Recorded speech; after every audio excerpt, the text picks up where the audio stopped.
ഇനിയുള്ള ദിവസങ്ങളിൽ ചില കാര്യങ്ങൾ ശ്രദ്ധിച്ചിട്ടില്ലെങ്കിൽ നിങ്ങൾ നീറ്റ് എക്സാമിനേഷൻ അല്ല ജീവിതത്തിൽ തന്നെ രക്ഷപ്പെടാനുള്ള സാധ്യത കുറവാണ്. അതെന്താന്നല്ലേ, നമ്മൾ ഒരുപാട് മോട്ടിവേഷൻ ടോക്സിലൂടെ കേട്ടിട്ടുണ്ട്. നമ്മുടെ ഈ ലോകത്ത് 99% ആൾക്കാരും തോൽവി ഏറ്റുവാങ്ങിയവരാണ്. 1% ആൾക്കാർ മാത്രമാണ് സക്സസിലേക്ക് എത്തിയിട്ടുള്ളത്, വിജയത്തിലേക്ക് എത്തിയിട്ടുള്ളത്. അതിന് റീസൺ നമ്മൾ അന്വേഷിച്ചാൽ നമുക്ക് മനസ്സിലാക്കാൻ പറ്റും. ഈ 1% ആൾക്കാര് എക്സ്ക്യൂസസിന് പിറകെ സഞ്ചരിക്കാത്ത ആൾക്കാരാ. പക്ഷെ നമ്മൾ ഈ 1% ആവണമെങ്കിൽ നമ്മളെ ജീവിതത്തിൽ ഉണ്ടാവുന്ന പ്രശ്നങ്ങൾക്കെതിരെ നമുക്ക് പരിഹാര മാർഗം കാണാൻ പറ്റണം. നമ്മളൊക്കെ സാധാരണ എന്താണ് ചെയ്യാറ്? നമ്മളെ കൊണ്ട് പറ്റില്ല എന്ന് നമ്മളെ മനസ്സിനെ പാകപ്പെടുത്താറാണ്. അതിന് പകരം ഒരു പ്രശ്നമുണ്ടായാൽ, ഒരു എക്സാമിന് തോറ്റു കഴിഞ്ഞാൽ, വിചാരിച്ചത്ര മാർക്ക് ലഭിക്കാതെ കഴിഞ്ഞാൽ നമ്മൾ അടുത്ത സൊല്യൂഷൻ കണ്ടെത്തണം. നമ്മൾ ഒരു എക്സാമിനേഷൻ എഴുതിയിട്ട് ഒരു 10 MCQ നമുക്ക് തെറ്റിപ്പോയി, 10 ക്വസ്റ്റ്യൻസ് തെറ്റിപ്പോയി, നമ്മൾ എന്താ ചെയ്യാറ്? നമ്മൾ നിരാശരായി ഇരിക്കാറാണ്. പകരം നിങ്ങളൊന്ന് ആലോചിച്ച് നോക്കൂ. അതിന് പകരം നിങ്ങൾ ചെയ്യുന്നത് ആ 10 MCQ തെറ്റിയത് നിങ്ങൾ ചെയ്തു പഠിക്കുകയാണ്. അപ്പൊ നമുക്ക് കിട്ടുന്ന സന്തോഷം വലുതല്ലേടാ. സോ നിങ്ങൾ എല്ലാവരും പാഷനേറ്റീവ് ആണ്, എല്ലാമാണ് ആംബീഷ്യസ് ആണ്. ഒരു ഗവൺമെന്റ് മെഡിക്കൽ കോളേജിൽ ഒരു MBBS സ്വപ്നം കണ്ടുകൊണ്ടിരിക്കുന്ന ഒരു കുട്ടികളാണ്. എല്ലാം ഓക്കെയാണ്. അല്ലെങ്കിൽ ഇപ്പൊ നീറ്റ് എക്സാമിനേഷൻ മാത്രമല്ല, BSc നഴ്സിംഗും അതുപോലെ ഒരുപാട് കോഴ്സസ് ഉണ്ടല്ലോ. അതൊക്കെ ഓരോരുത്തർക്കും ഓരോ മനുഷ്യന്മാർക്ക് എയിമല്ലേ ഉണ്ടാവുക. എവിടെയും നിങ്ങൾക്ക് സക്സസ് ആവണമെങ്കിൽ നിങ്ങളെ എക്സ്ക്യൂസസിന് നിങ്ങൾ ആദ്യം മാറ്റി വെക്കണം. അവിടെ നിങ്ങൾ ചെയ്യേണ്ട കാര്യം സെലിബ്രേറ്റ് സ്മോൾ വിൻസ് ആണ് പറയാ. ഓരോ ചെറിയ വിജയവും നിങ്ങൾ ആഘോഷിക്കൂ. നമ്മളൊക്കെ നേരിടുന്ന പ്രശ്നം കോൺസെൻട്രേഷൻ തന്നെയാണ്. ഒരേ കാര്യത്തിലേക്ക് നമുക്ക് ഒരുപാട് സമയം കോൺസെൻട്രേറ്റ് ചെയ്യാൻ പറ്റുന്നില്ല. പക്ഷെ ഞാൻ നിങ്ങളോട് ചോദിക്കട്ടെ, നിങ്ങൾ ഒരു സിനിമ കാണാൻ പോയി, അല്ലെങ്കിൽ നിങ്ങൾ പാട്ട് കേട്ടുകൊണ്ടിരിക്കുകയാണ്. ആ സിനിമ കാണാൻ പോയി കഴിഞ്ഞാൽ 3 മണിക്കൂറിന്റെ ഇടയിൽ നിങ്ങൾ ആ ബ്രേക്കിന്റെ സമയത്ത് മാത്രമേക്ക്, ആ ഇന്റർവെൽ സമയത്ത് മാത്രമേക്ക് നിങ്ങൾ എഴുന്നേൽക്കുന്നുണ്ടാവുക. അതെന്തുകൊണ്ടാ? നിങ്ങൾ 100% കോൺസെൻട്രേഷൻ അവിടെ കൊടുത്തത് കൊണ്ടാണ്. പിന്നെ എന്തുകൊണ്ട് പഠനത്തിന്റെ കാര്യത്തിൽ നിങ്ങൾക്ക് അത് കിട്ടുന്നില്ല? ഈ പഠനത്തിന്റെ കാര്യങ്ങൾക്ക് നിങ്ങൾക്ക് എന്തുകൊണ്ട് കോൺസെൻട്രേഷൻ ടൈം നിങ്ങൾക്ക് കിട്ടുന്നില്ല?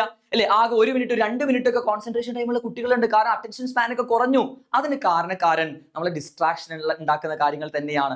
സോ നമ്മുടെ ജീവിതത്തിലെ മെയിൻ സോഷ്യൽ മീഡിയ അല്ലെ മൊബൈൽ ഫോൺ തന്നെയായിരിക്കാം. നിങ്ങൾ ഈ കാര്യങ്ങൾ, എന്റെ വാക്കുകൾ കേട്ടുകൊണ്ടിരിക്കുന്നതും അല്ലെ ഈ ഒരു യൂട്യൂബ് പ്ലാറ്റ്ഫോമിലൂടെയാണ്, സോഷ്യൽ മീഡിയയിലൂടെയാണ്. സോ നല്ലതിന് വേണ്ടി മാത്രം നമുക്ക് ചില ചോദ്യങ്ങളിൽ നമുക്ക് അറിവില്ല, അല്ലെങ്കിൽ ചില ടോപ്പിക്സ് നമുക്ക് ഡൗട്ടാണ്. സോ അങ്ങനെയുള്ള കാര്യങ്ങൾ നിങ്ങൾ സോഷ്യൽ മീഡിയ യൂസ് ചെയ്യൂ. എല്ലാത്ത സമയത്തൊക്കെ നിങ്ങൾ ഇനിയുള്ള ദിവസങ്ങളിലെങ്കിലും നിങ്ങൾ ഡിസ്ട്രാക്ഷൻ ഉണ്ടാക്കുന്ന, നിങ്ങൾ ലൈഫിൽ ഡിസ്ട്രാക്ഷൻ ഉണ്ടാക്കുന്ന കാര്യം ചിലപ്പോൾ ഓരോ മനുഷ്യനും ഓരോന്നായിരിക്കും. അത് നിങ്ങൾ മാറ്റി നിർത്തടാ. സാധാരണ ജനിക്കുന്ന ഒരു കുഞ്ഞുവാവ അല്ലെങ്കിൽ 1 വയസ്സുള്ള ഒരു കുട്ടീന്റെ ടൈമാണ് 1 മിനിറ്റ് ഒക്കെ. അവരെ അറ്റൻഷൻ സ്പാൻ, ഒറ്റൊരു കാര്യത്തിലേക്ക് കോൺസെൻട്രേഷൻ ടൈം. നമ്മൾ ഷോർട്സും റീൽസ് ഒക്കെ നമ്മൾ അതിലേക്കാക്കി മാറ്റി. സോ ഇനിയുള്ള ദിവസങ്ങൾ നമ്മൾ ശ്രദ്ധിച്ചേ പറ്റുള്ളൂ.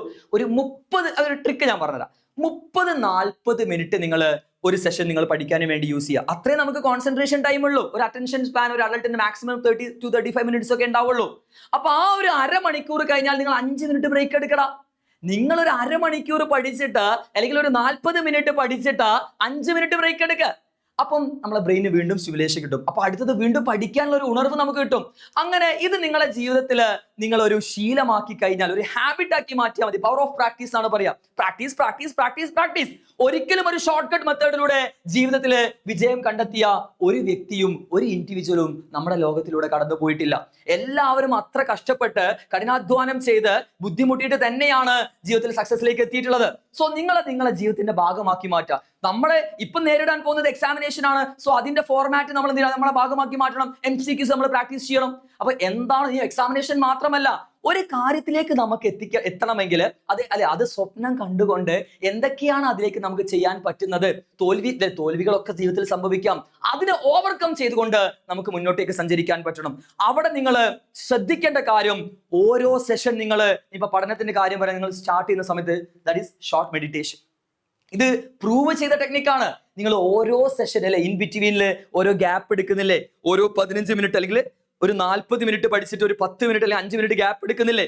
ആ സമയത്ത് ചെറിയ മെഡിറ്റേഷൻ നിങ്ങൾ സ്റ്റാർട്ട് ചെയ്യുക. That is breathe in breathe out technique എന്നാണ് പറയുക. ബ്രീത്ത് ഇൻ ചെയ്യുക, അല്പസമയം ഹോൾഡ് ചെയ്യുക, ബ്രീത്ത് ഔട്ട് ചെയ്യുക. അപ്പൊ ബ്രെയിൻ സ്റ്റിമുലേഷൻ അടിപൊളിയായിട്ട് കിട്ടുമെന്നാണ് പറയുക. അപ്പൊ അടുത്ത സമയത്ത് ഒന്നുകൂടി കോൺസെൻട്രേഷൻ ടൈം നമുക്ക് കൂട്ടിയിട്ട് പഠിക്കാൻ പറ്റും. ഇപ്പൊ ഈ ഒരു സെഷനിൽ ഞാൻ 40 മിനിറ്റ് ആണെങ്കിൽ അടുത്ത സെഷനിൽ എനിക്ക് 1 മണിക്കൂറിന് മുകളിൽ എനിക്ക് പഠിക്കാൻ പറ്റും.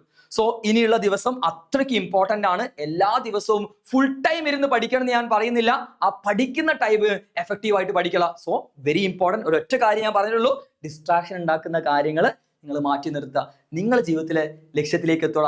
അതുപോലെ നിങ്ങളെ ഫ്രണ്ട്സിൽ ആരെങ്കിലും ഇതുപോലെ പ്രിപ്പറേഷനൊക്കെ സ്റ്റാർട്ട് ചെയ്ത് വഴിയിൽ നിന്ന് പോയ മക്കളുണ്ടെങ്കിൽ ഈ വീഡിയോ നിങ്ങൾ മാക്സിമം നിങ്ങൾ അവരിലേക്ക്, അങ്ങനെയുള്ള ഫ്രണ്ട്സിലേക്കൊക്കെ നിങ്ങൾ ഷെയർ ചെയ്യുക. ഓക്കെ, അവരോട് ഈ കാര്യങ്ങളൊക്കെ ശ്രദ്ധിക്കാൻ പറയാം. ഓക്കെ അല്ലടാ? സോ മറ്റൊരു വീഡിയോയുമായിട്ട് നമുക്ക് കാണാം.